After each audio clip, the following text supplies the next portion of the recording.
बिस्मिल्लाहिर्रहमानिर्रहीम। सबसे पहले तो मैं आप सबको रमज़ान मुबारक दूंगा। अल्लाह करे ये रमज़ान का महीना हमारे लिए बहुत ही मुफीद और बरक़ात का महीना हो और अल्लाह इस वबाई जो मरज़ है कोरोना से हम सबको बचाए। आज मैं यहाँ पे जो बैठा हूँ तो जो मैं बात करने लगा हूँ तो मैं सर दर्द के हवाले से बात करना चाहूँगा। हेडेक्स मैंने ये टॉपिक उठाया है। वही सब लोगों ने एक लेक्चर सुनने के बाद बहुत बहुत थैंक यू, आप लोगों का बहुत बहुत शुक्रिया कि आपने पसंद किया और आपको उससे फ़ायदा हुआ अल्हम्दुलिल्लाह। तो आज मैंने ये सोचा है कि आपको सर दर्द के हवाले से थोड़ा बहुत मैं कुछ बता सकूँ।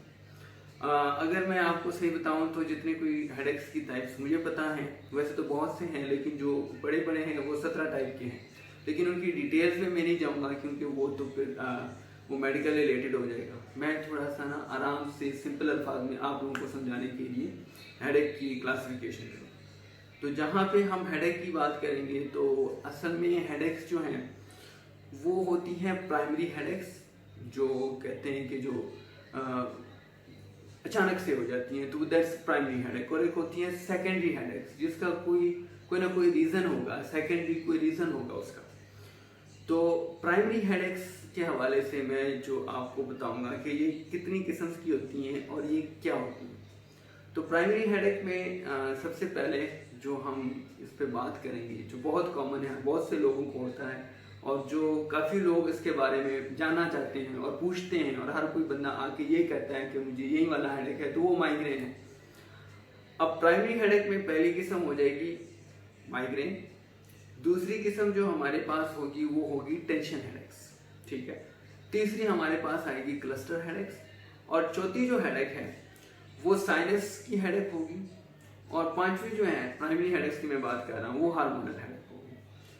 अब अगर मैं आपको रफली बताना चाहूँ कि ये मैंने मॉडल इसीलिए रखा हुआ है, स्कल है, ताकि मैं आपको इस पर समझा सकूँ कि अगर ये जो प्राइमरी हेडेक्स में जो माइग्रेन की हेडेक है वो कैसे होगी। तो माइग्रेन की हेडेक आइडियली एक ही साइड पे रहेगी, मतलब अगर ये इसका हम कह रहे हैं ये मिड लाइन है, ये दरमियानी हिस्सा है, तो वो एक साइड पे रहेगी, या इस साइड पे या इस साइड पे, तो वो इस हिस्से को इन्वॉल्व करेगी।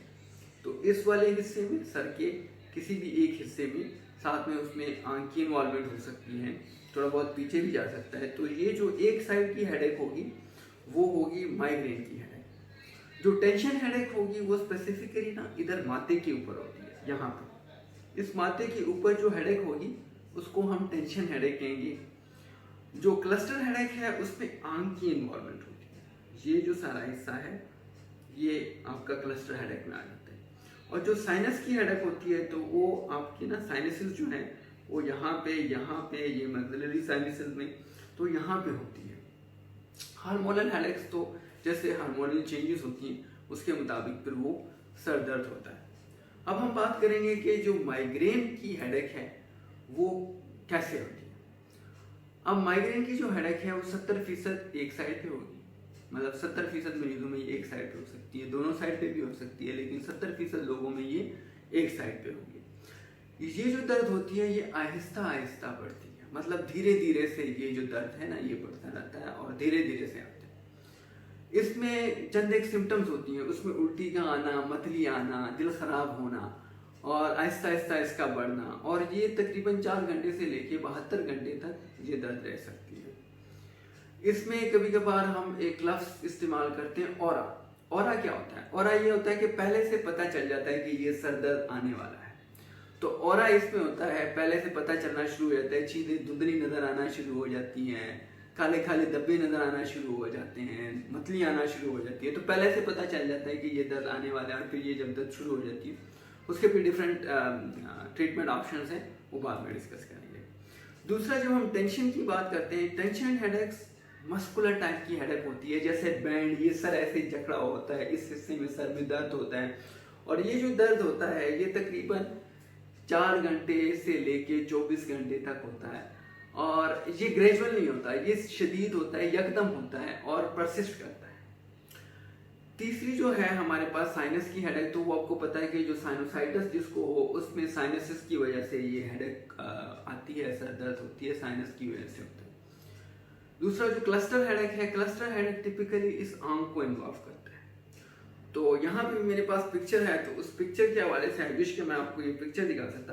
तो ये जो क्लस्टर हेडेक है ये इस हिस्से में होता है, और इसमें जो लकवे का एक दर्द होता है जिसको ट्राइजेमिनल न्यूरल्जिया कहते हैं, उसमें ये जो क्लस्टर हेडेक है उसमें यही टाइप का होता है। और एक खास सिंड्रोम है, उसको हार्नर सिंड्रोम कहते हैं, जिसमें ये पीपल थोड़ा सा कंस्ट्रिक्टेड हो जाता है, आई ड्रॉप हो जाता है, वो भी इसी क्लस्टर हेडेक में आ जाता है।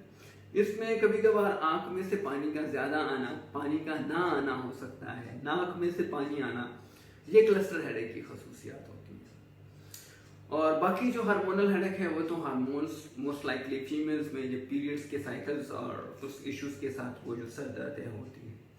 अब हम आएंगे सेकेंडरी हेडेक की। सेकेंडरी हेडेक का मतलब ये है कि कोई ना कोई पीछे सिस्टेमिक डिजीज है, यानी जिस्म के अंदर कोई मरज है। अब क्या हो सकता है, खुदा ना खास्ता अगर सेकेंडरी हेडेक में सबसे पहले आएंगे कि दिमाग के अंदर कोई शरेआन लीक हो गई, कोई शरेआन फट गई, कोई शरेआन बंद हो गई, तो उसको हम कहते हैं इंट्राक्रेनियल हेमरेजेस। उसमें जल्ली के ऊपर खून हो सकता है, उसको एक्स्ट्राड्यूरल हेमाटोमा कहते हैं। जल्ली के नीचे जो है खून जम सकता है, उसको सबड्यूरल हेमाटोमा कहते हैं। शरेआन फटने से, किसी एक शरेआन फटने से एक खास हिस्से में खून जम सकता है, उसको ICH कहते हैं। मुख्तलिफ हिस्सों में हो सकते हैं और उसी मुख्तलिफ हिस्सों में ये दर्द हो सकता है।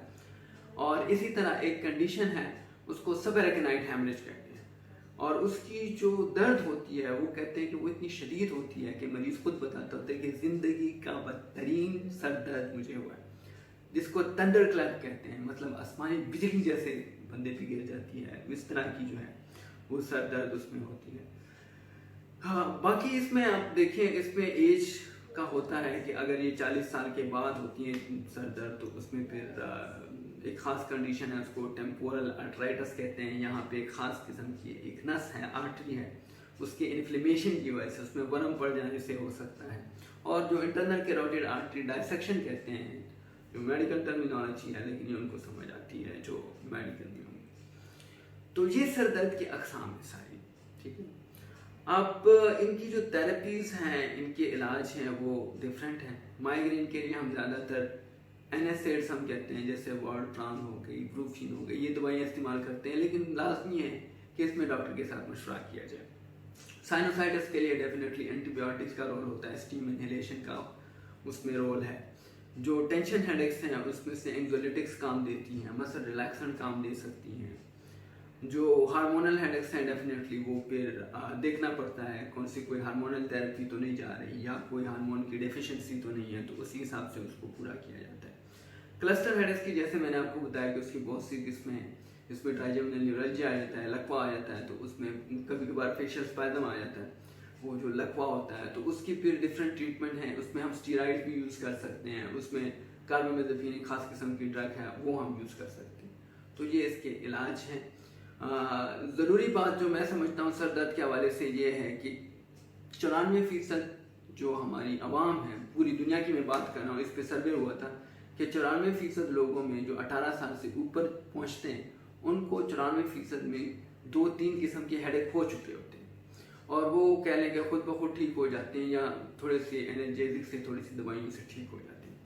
तो इसमें सर दर्द के हवाले से भी परेशानी की बात नहीं होती। हर सर दर्द रसोली का ट्यूमर का दर्द नहीं होता। मैंने जितनी अकसाम बताई हैं मोस्टली ये होती हैं, और इसमें हर सर दर्द का इलाज है। जो सेकेंडरी हेडेक्स होंगी, जो रसोलियों के हवाले से होंगी, जो ब्लीड के हवाले से होंगी, उसमें CT स्कैन बहुत इंपॉर्टेंट होता है। बाकी प्राइमरी हेडेक्स में हम अवॉइड करते हैं, क्योंकि जब भी कोई मरीज़ आता है हमारे पास, हम मुआयना करते हैं, उनसे पूछते हैं, हिस्ट्री लेते हैं, मुख्तलिफ चीज़ के एलर्जिक रिएक्शंस पूछते हैं, उनसे हमें अंदाज़ा हो जाता है कि इसमें CT स्कैन की ज़रूरत नहीं। इसलिए हर सर दर्द के लिए CT स्कैन की ज़रूरत नहीं है। आप डॉक्टर से मशवरा करें, जो आपकी रहनुमाई डॉक्टर साहब करेंगे आप उसी के मुताबिक चलें, क्योंकि मुफ्त में शुआएँ लेने से भी आपको नुकसान हो सकता है।